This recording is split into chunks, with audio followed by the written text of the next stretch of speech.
What strips away your rights? Does qualified immunity strip away your right, or does Terry versus Ohio strip away your rights? Terry versus Ohio strips away your rights. You see what I'm saying?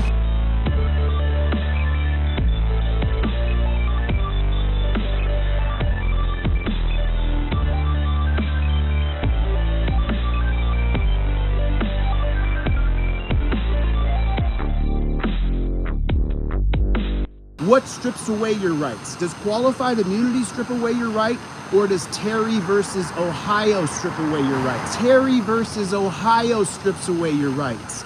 You see what I'm saying? You have to understand that. There's a fundamental understanding. Qualified immunity doesn't take away your rights. It then is invoked after the officer violates you, and it gives the officer extra rights. Essentially, the officers are the sovereign citizens. To the room. You see? It's not us. We are free people. Terry versus Ohio strips us of our rights.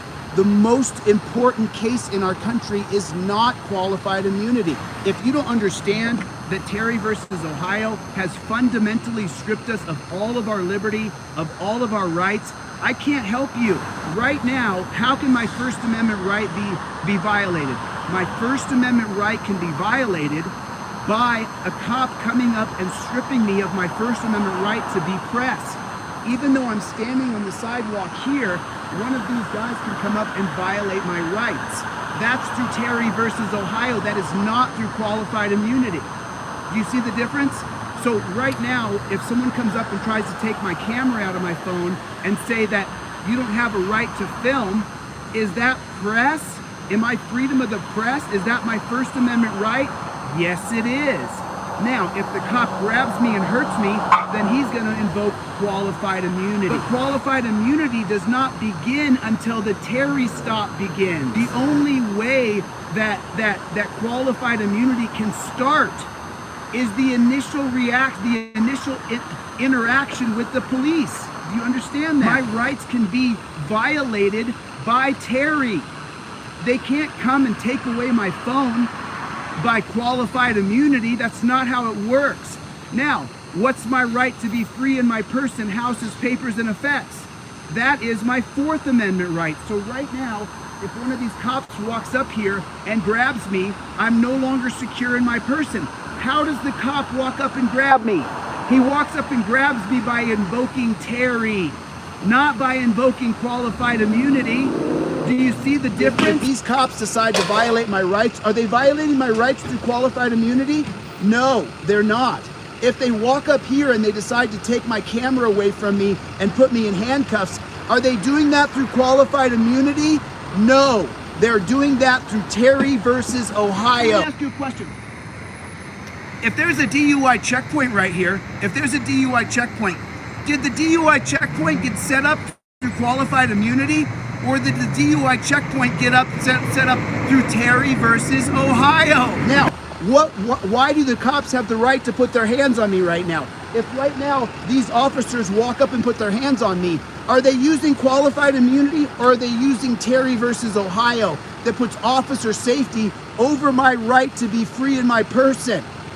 Don't come to me with your qualified immunity garbage anymore. I realize how important taking over qualified immunity is, but it's down the list. It's a little bit down the list, as a matter of fact. It's not even number 2. It's not even number 2.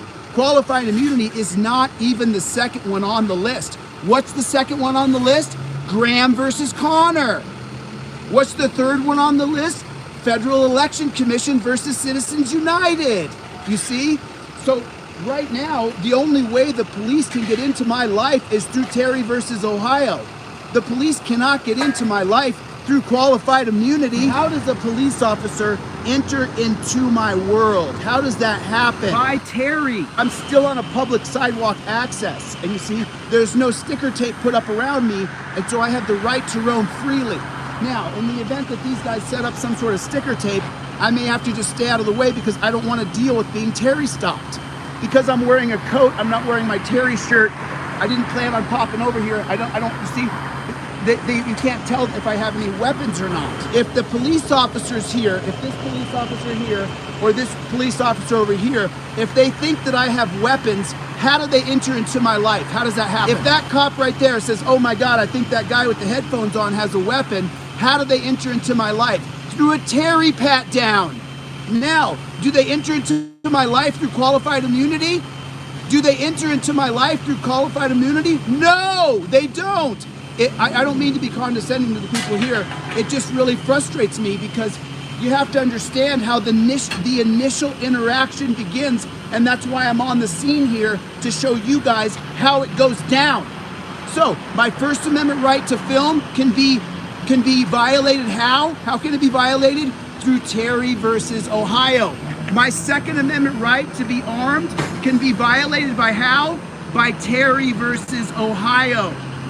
My Fourth Amendment right to be secure in my person can be violated how? How can my Fourth Amendment right be violated? My Fourth Amendment right can be stripped away through Terry versus Ohio. Is my Fourth Amendment right stripped away through qualified immunity? No, it's not. My Fourth Amendment right is stripped away through Terry versus Ohio. How is my Eighth Amendment right stripped away? How am I cruelly punished right this second? Can someone tell me? If the cops decide to grab me and put me in handcuffs, the right to me not to be subjected to cruel and unusual punishment is completely and utterly wiped away through what? What's it wiped away from? From Terry versus Ohio. That's not qualified immunity. How come the cop has a right to put me in handcuffs right now? Why? How come? Anybody? Because of Terry versus Ohio. Now, once I'm put into cuffs, how long before I start to talk like a jaybird? How long before I start to talk? Very soon. If I asked yesterday, how many people have been put in handcuffs? That's what I asked. How many of you have been put in handcuffs? And if you didn't say yes, then you don't understand that once you're put into handcuffs on a Terry stop, then when he says, where are you going? I'm gonna tell him, I'm just going down to downtown Tucson, man. Get these cuffs off me, you're killing me. These hurt so bad. My shoulders hurt so bad from being put in these handcuffs. So is that qualified immunity? Does the officer not have a right to detain me using handcuffs through what? Through what? How does the cop have a right to put me in handcuffs? How is it? Is it through qualified immunity or is it through Terry versus Ohio? Which is it? Which is it? It's through Terry versus Ohio. What about your Sixth Amendment right? If the cop comes over and decides to detain me using Terry, and he's gonna say that I think that you're about to commit a crime, well, who is the victim? I have a Sixth Amendment right to face my accuser. So then let me ask you a question. If he decides to detain me on his reasonable suspicion that he believes I'm about to jaywalk, which is a crime, which you can be arrested for because of the 2001 case of Atwater versus City of Lago Vista, does he have a right to put me in cuffs because of qualified immunity or because of Terry versus Ohio? Do you understand? I want to put to bed this silly argument of qualified immunity. It's just stupid. We have to get rid of Terry versus Ohio. It's the #1 problem facing America. It's the #1 problem facing our entire world. There is nothing more important than overturning Terry versus Ohio. There is nothing more important. Nothing more important.